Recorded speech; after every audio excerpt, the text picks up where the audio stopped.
I call Jonathan Young. Thank you, sir. I'm pleased to stand and speak this evening.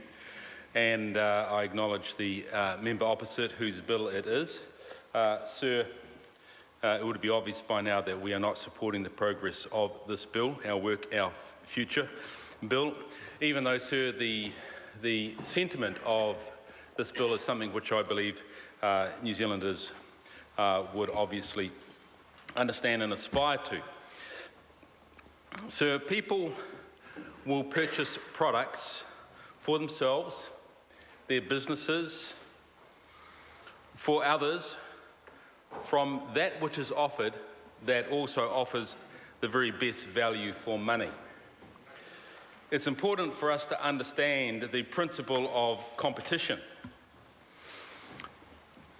Competition is the process of rivalry between firms. Firms compete on the basis of price and the quality to sell products to customers. The process of competition between firms drives firms to lower costs, improve quality, or develop better products. In a competitive market, these benefits are passed on to consumers.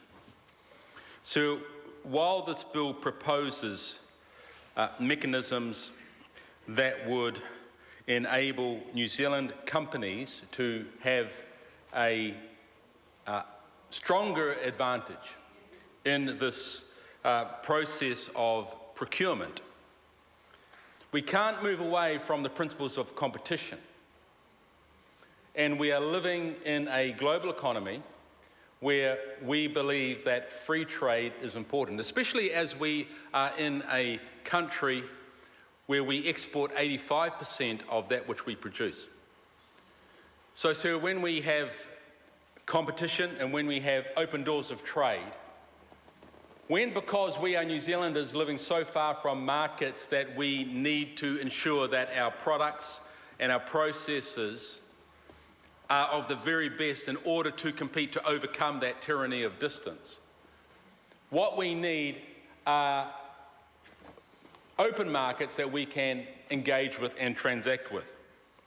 We have heard this evening in different speeches that New Zealand has joined the World Trade Organization's agreement on government procurement, guaranteeing New Zealand businesses access to bid for an estimated $2.3 trillion in annual overseas government contracts. So if we seek to put non-tariff barriers in place, and other countries, many of them do, but we start to live in that world increasingly, what we will find is that the opportunities and the access that we have as New Zealand businesses, New Zealand manufacturers, who are full of New Zealand workers, will not have the same opportunity that this bill aspires to.